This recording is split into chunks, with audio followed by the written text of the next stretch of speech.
Erdinc. I messed up, didn't I? Erdinc. Did I get it right? I still got it wrong, didn't I? Erdinc. Search and destroy. Hi, everyone. Welcome back to Crash City. This week, we actually have a member of Overwatch. For the first time ever, this is truly exciting. We already have had Marvel Rivals characters here, but now we have Overwatch. We have the rival to Marvel Rivals. So this is going to be very interesting. We have the voice of Emre, Kerem Erdinc. I messed up, didn't I? It's all good. Erdinc works. Erdinc. Okay. I was so close. I was so close, and we talked about this before the beginning. But how are you? I am doing very, very well. Happy to be here. It's a lovely day in Orange County, California right now, and just jazzed to be here to talk to you.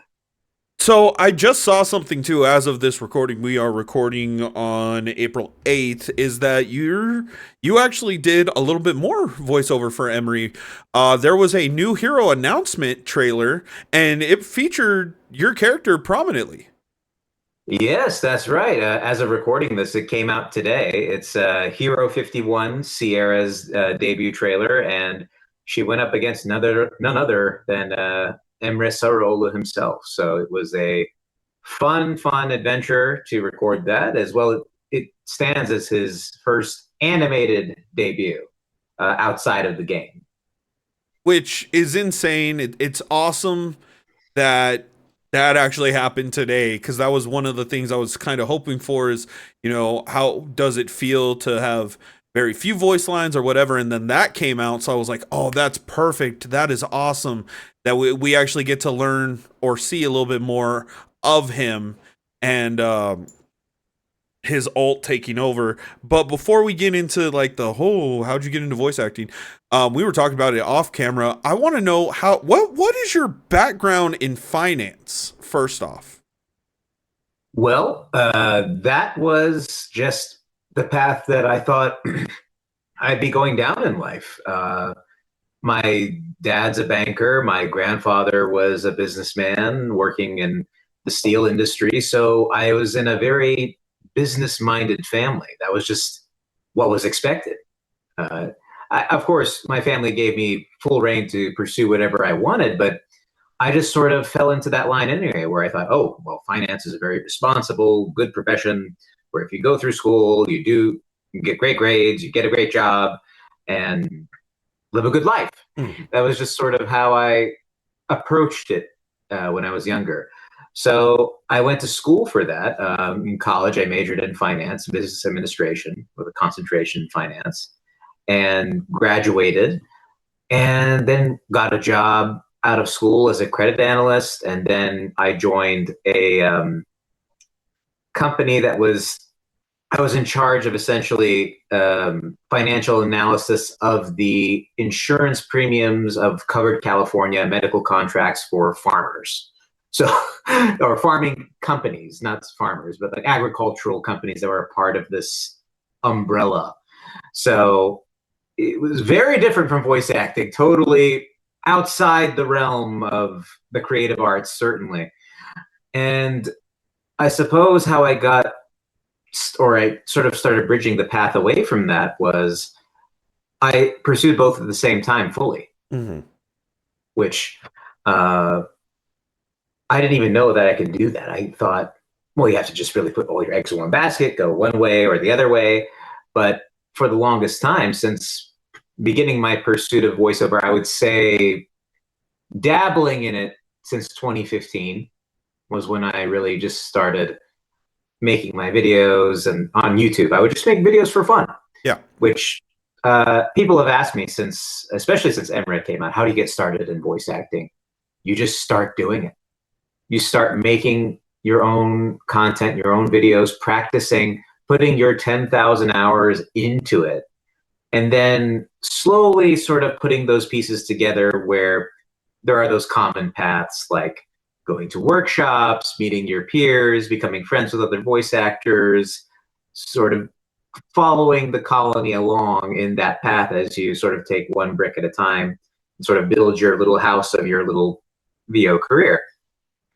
And I was doing that at the exact same time as working my 9 to 5, working and building my finance career. It was almost fun in a way where I was thinking, oh, which side of myself is going to beat out the other one almost? Where Yeah. is the creative version going to win, or is the structured business Kerem going to win? I sort of made it like a competition with myself. Will I get this promotion here? Will I get this part there? It was a very interesting path. And from what I understand, not many people chose my path of pursuing 2 careers at once. It is quite time consuming and not exactly the best for stress, but it was it was the path I chose and wouldn't change it. Yeah, so I love that you guys are very open. The voice acting community is very open. Everybody that we've had on here, everybody I've got to meet in person, very open. Like, hey, how do you start? And a lot of you guys are like, well, it's you just do it. Um, what when you were even pursuing it, like what was your inspiration, man? I saw a few things and I just want to fact check and make sure it was like Mark Hamill's Joker, Kevin Conroy's Batman are just the people that you kind of or have been said in the past. Like you kind of modeled yourself. You kind of saw like, oh, they put everything into the character. And it goes the same way with like even the short that we just talked about, the Overwatch short is I felt like Emery is a genuinely real character and it's very hard to feel to kind of feel a character even though they're animated feel real. So what else do you do when you get a role and you're like, okay, cool, I have to do everything I possibly can to make this character come alive? That's a great question. I'll answer the first part of that question about inspirations, where they came from. I gravitated to a lot of mediums that were dismissed, especially in the 90s, where cartoons, comics, video games, to the more sophisticated lens of entertainment, they were often seen as disposable entertainment, kids' entertainment, stuff that doesn't have a heart to it. It is just product, Yeah. which couldn't be further from the truth, especially from wonderful cartoons that I grew up with watching. I loved Scooby Doo, Courage the Cowardly Dog, those kinds of cartoons that are a little bit more grounded in the cartoon world. But then there was also things that were even more, I suppose, that had a heart to them that was emotional. Like I would think of things like Samurai Jack, Yu Yu Hakusho, where there's a drama to them as well. So cartoons never were just a set thing for little kids. Mm-hmm. They were a medium, they were an art form in of themselves. Same with comic books. There's comic books that have made me cry. There are um, animated films that stick with me even 10 years later after watching them, and I want to go revisit them just to feel that feeling again that I watched or that I felt watching it. So those kinds of disposable mediums, I always wanted to explore myself as an artist. I felt those places were where I felt the most moved by things. Of course, I love cinema Mm-hmm. and things that are high art and things like that, but I always felt there's something there that's not being utilized to its full potential that I want to show the world that, look, this is what art can be in this space too. So Kevin Conroy, Mark Hamill, so many other actors that have just taken this medium, whether it be animation or video games, and have created these iconic characters that everyone knows and they're beating in everyone's hearts. They go stand in hour-long lines just to impart that to these actors and these people. I'm one of them. I've gotten to speak to Kevin, in fact, and tell him how much his portrayal of Batman meant to me before his passing, which I'm ever so thankful for that I managed to do that. But generally speaking, that's where my inspiration comes from. Those people that probably thought the same thing as me, that there is something worthy here to explore.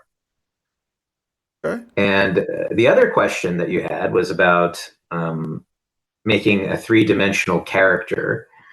And for Emre, with me, the moment that I got the audition and wanted to try and figure him out, I wanted to make sure that he wasn't just one thing.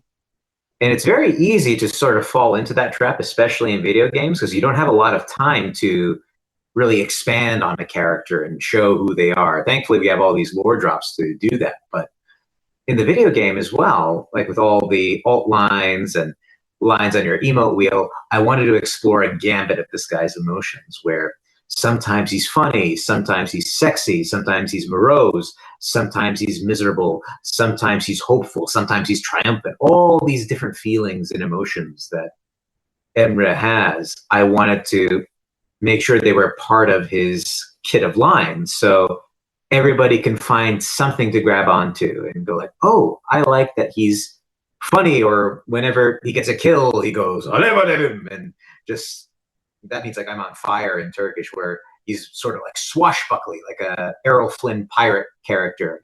And then there's another, like 5 minutes later, he can go to a moment like in Another Life where he's like, Frey, you can kill me. So he's just, and you go like, whoa, that's really dark and crazy.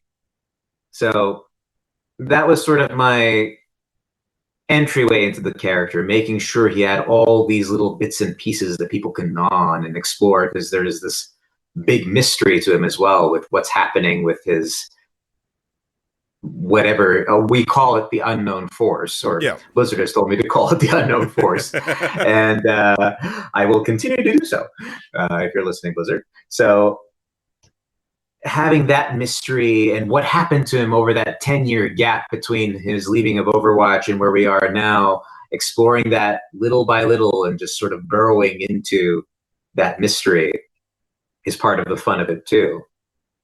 Okay. Yeah. See, that's what I like to hear is the fact that you feel one on one with this character, because sometimes I feel like, some people get the roles and they're just like, oh, cool, I'm just gonna play this character. And I've been told a lot before is, it is hard to voice act compared to doing live action work, because you have the chance to go over and figure out what's going on. And sometimes this may be the first time you are seeing this character or seeing what they are about, or you are just given, you're just given the picture. You're not even given the full video render of what they are. Was it scary?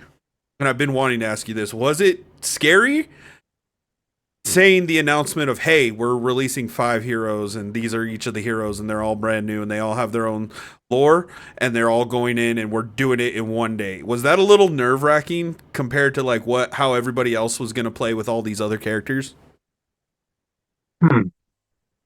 Scary, I would say no in that respect. The one time I felt scared was when I was auditioning, because I've said this before, but I was obsessed with this character from the moment he was revealed in, I guess, officially in 2018, Mm-hmm. technically 2016. He was in a photo in one of the trailers, but he was officially dubbed Emre Sarol, a Turkish soldier in Overwatch in 2018 during a little dossier called for Operation White Dome, which was a mission that Overwatch went on in the past. So I knew of his existence as a fan, and he was always a dream character of mine. Where if I had a Mount Rushmore of 4 characters I dream of voicing one day, he was one of them.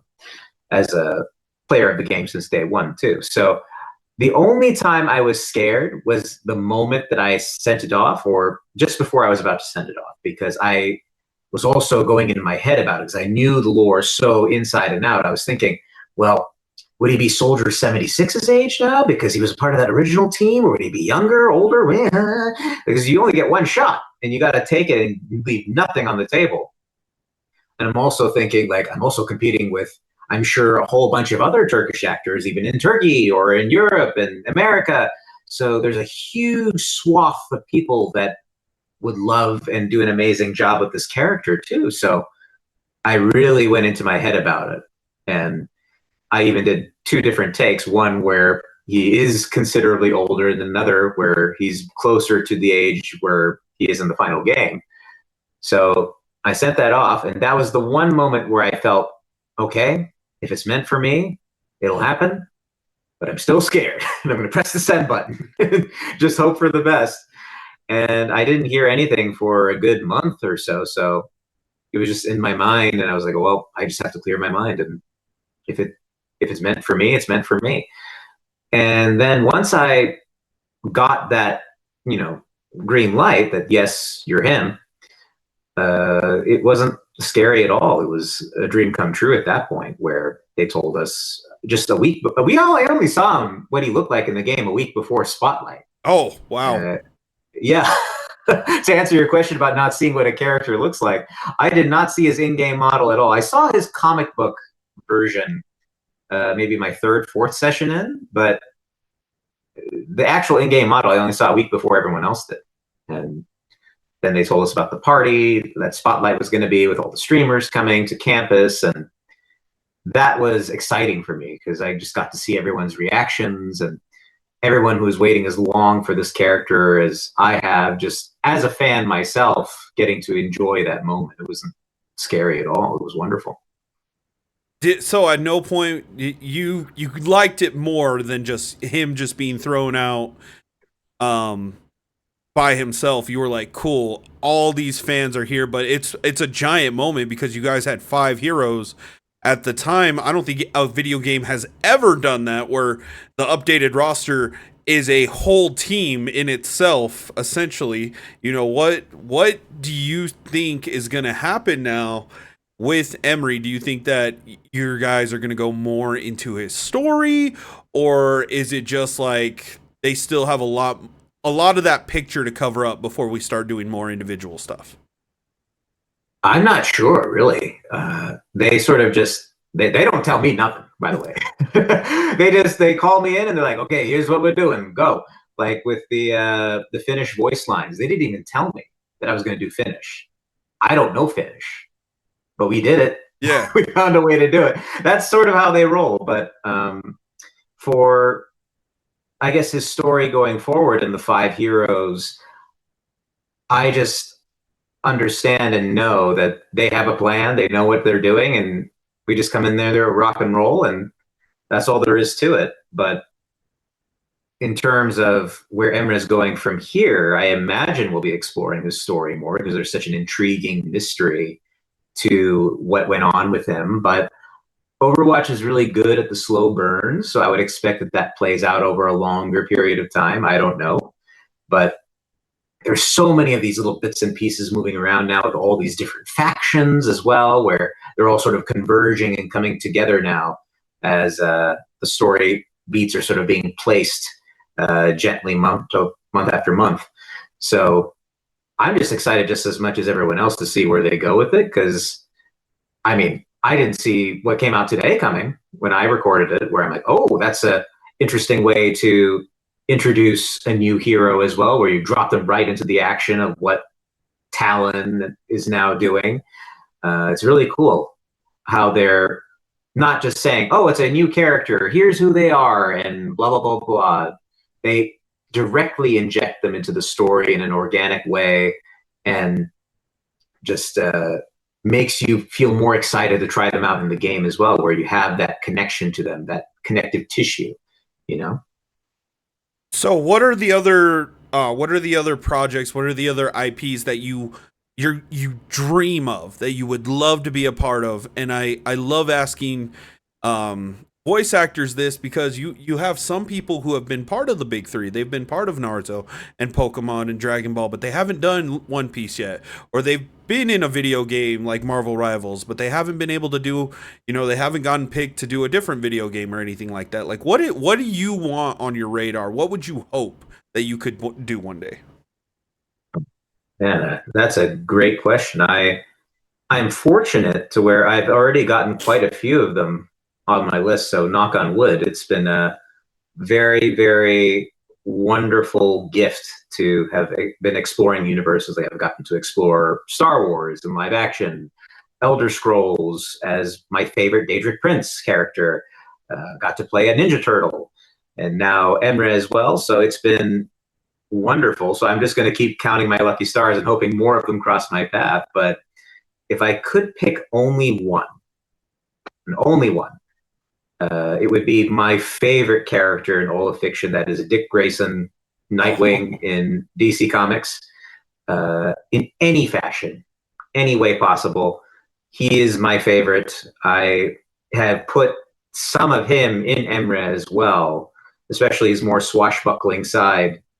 That is Nightwing to the core, and also mix him with some like Turkish soap opera actors and Errol Flynn, sort of even a little pinch of Odefer as well from the Mummy movies. That's sort of the gumbo combination I use to make Emre. So Nightwing would be my choice if I can only pick one. It would be interesting to see, because that's one thing I've always thought of is DC still has yet to come out with their next game that is going to be on par with what we have for Marvel, what we have in Overwatch. Because I imagine that DC is trying to figure out in some way how to do a hero shooter the same way that all these other companies have been doing hero shooters, and hero shooters have been going crazy for like the past decade. So I wonder if that were ever to happen. That would be cool. I mean, that would be amazing for you get to play your favorite character. One thing that I did learn, or I have learned by talking to you guys, is the amount of honor that comes with being a voice actor. And I was given some words of wisdom, I'll say, is I was having a conversation with Corey J. Phillips, who's been in almost everything. Like, he said, you know, his dream job was Initial D. My dream was to be in My Hero, obviously. Over. And he was like, but if you try it, you will be in somebody else's dream. And sometimes that means more than getting to accomplish. That's what he told me. And I was like, man, we getting emotional up in here. Like, it's crazy to hear that, though, that, you know, you're in somebody's dream game. That's it. Somebody grew up. I graduated when Overwatch came out. So I remember playing, and then I hopped off, and then the Overwatch League came, and I bought every jersey possible. And then I hopped off a little bit after, and I haven't been playing for a couple of years, but I've still been keeping updated.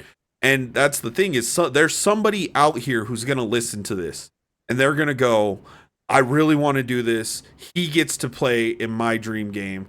And that's really cool to think about, because you guys, everybody, all 50 heroes except the cat because it doesn't really have a voice, all are inspiring other people to try this voice acting, because they're going to do something next. They're going to be the next generation to play somebody else's character.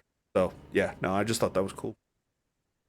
No, it definitely is. And by the way, that cat does have a voice, who is a legend in the field. I have not heard the voice. I have not heard the cat voice. It is the Fika, the jetpack cat, is played by the incredible. Look, I'm even stumbling on my words. She's so awesome. Jennifer Hale, who was who's also Ash in the game too. She plays two characters. Oh, I did not know Jennifer Hale was the cat. I didn't know the cat had lines. That's crazy. All those meows, that's Jennifer. That's wild. That's awesome. I didn't know that. I did not know that. And that's crazy. The amount of people in video games who know of her or who have been affected by her too, for as much as she's done. But, you know, for yourself, is that going to carry over now when you have an Overwatch panel at a convention, or when you do something? I've even seen that you've already done where you've played with content creators as Emre, or, you know, they're like, oh, I played with the voice of Emre. Like, does that hit at all? Hit in what way?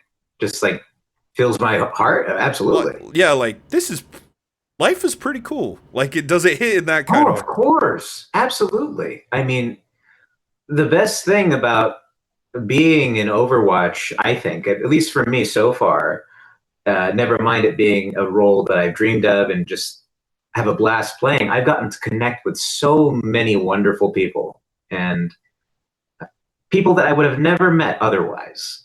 And my life is all the better for it, with whether it be voice actors or fans of the game, content creators, the developers. I've never gotten to work on a game where I've met as many developers as I have. I've gotten to meet every single person that put work into Emre at this point. Maybe like one or two people. I met the person that designed his HUD. I met the person that designed the sound of his guns. I met the person who wrote everything about him. I met the person who originally created the concept of him in Operation White Dome through all these gatherings that we've done so far.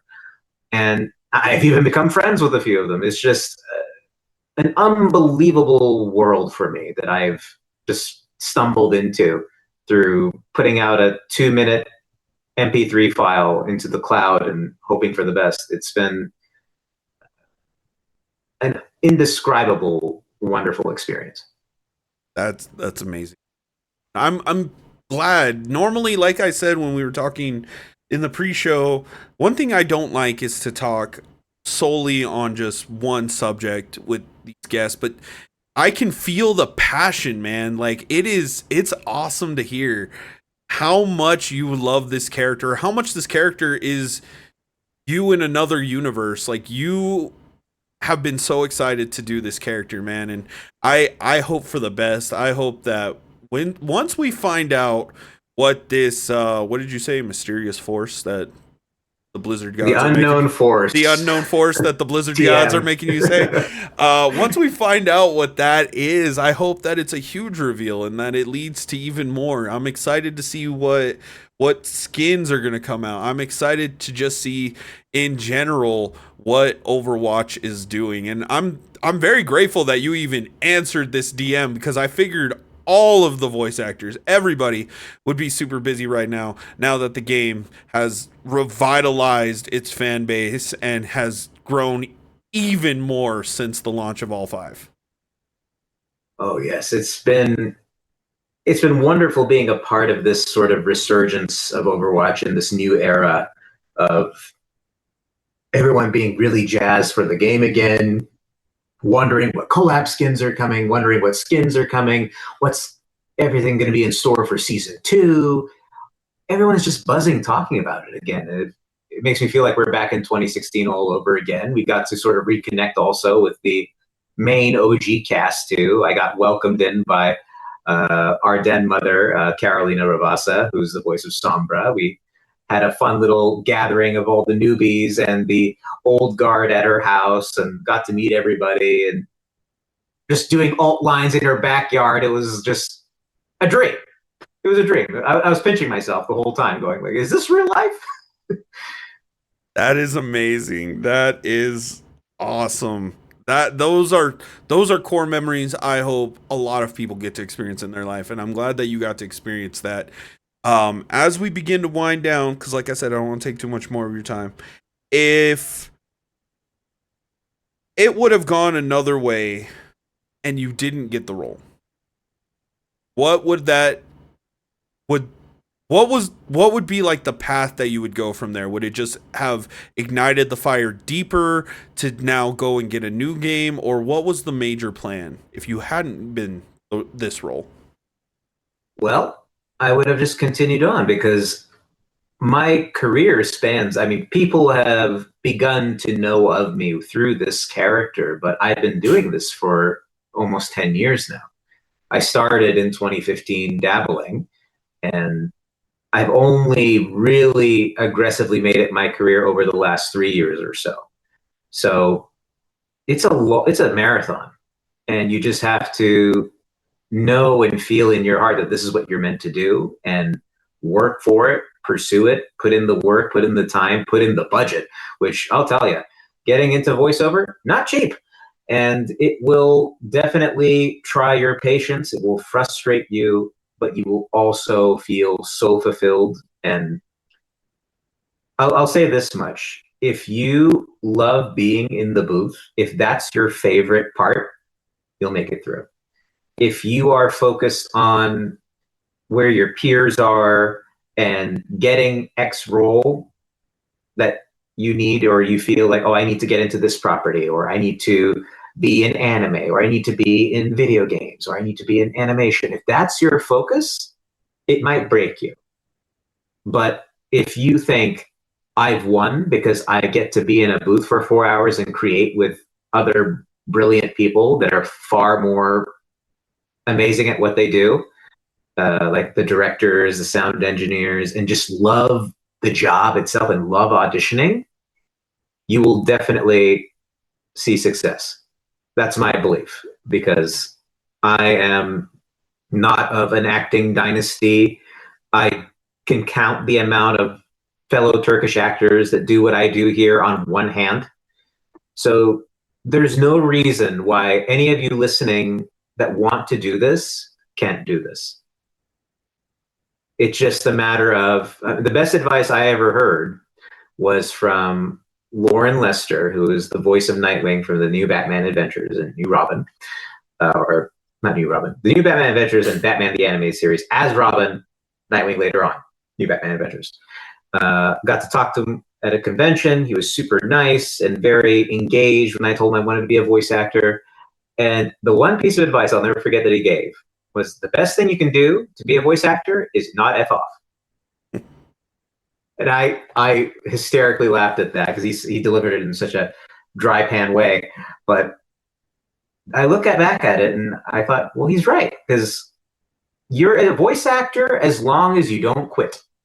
Yeah. If you quit, you're no longer a voice actor. But if you continue, if you believe in yourself and put in the work and show people that you are great to work with, nice, don't have an ego about working, people will like you and want to work with you and want to see you succeed. And that's really all there is to it. It's not like on camera where there are these superstars and you can be a little bit arrogant or cocky or rude. You don't last very long if you're like that. If you're wonderful to work with, then the work will come if you put in the work. All right. I love those words. That's for life. That's for content creation. That is for whatever you do. That, stick with that. Listen to that. Take that every day. Leave the ego at the door, because the ego is not going to take you too much. Sure, a little bit. Maybe you got to defend yourself, but other than that, no. Like, you got to just be chill everywhere. Anytime you're collabing with anybody, anytime you're doing anything in life, really, especially right now, just be nice to each other. Where can everybody find you?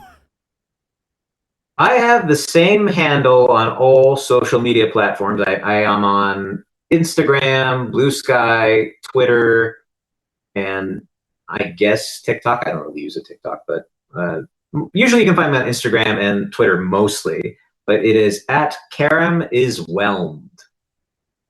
At Kerem is Whelmed. Now, if you don't mind, I usually like for anybody who's in a hero shooter to do this. Could you do your alt line? Okay, sure. I will do two versions of it then, because you have two always in Overwatch. One where you are the person and it's what you're hearing, or the one that you hear when he's on your team. Mm-hmm. So when you're with an Emre and Emre is on your team, you hear "search and destroy." That's the English term. But then, because the program takes over in his alt form, you hear that vocal packet too on his voice. And I did actually lower my voice quite a bit for the alt line. So it's not that far off from what's in the final product of the game, where there's that feedback.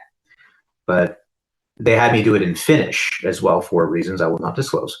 But the Finnish line is "Itse ja tuo." Ah, that's cool. That is awesome. I never get tired of doing it. And it haunts my dreams because I recorded it maybe 50 times to get the accent just right. Ladies and gentlemen, this was my conversation with Kerem Erdinc. Erdinc. Did I get it right? I still got it wrong, didn't I? I still got it wrong. I still the same way too. It was Erdinc with the silent H at the end. There's a cedilla at the end of the C. I hate that this always so trips people up. much. I hate this so much because my editor is gonna make this a memeable moment and it's gonna suck. I already know. But this was Crash City. Ladies and gentlemen, this was our conversation. Thank you again for being here. I am so grateful that you are. And we will see each and every one of you in our next adventures. Bye, guys. Take care, everybody. That was this week's interview. Obviously, you had to have loved it because you stayed towards the end, and we really appreciate that. But please hit the subscribe button. Like, comment, even share. Helps me and helps my guests. And if you want to stay here a little bit longer, we have previous weeks where we interviewed some of the most best people on this planet. Plus, you can head over to the Crash Pad where you can see me, Erebus V, and it's bacon. Just mark out on some wrestling, whether you want to get into wrestling or already been a fan for years. Come and see our reactions. You never know what you're going to get.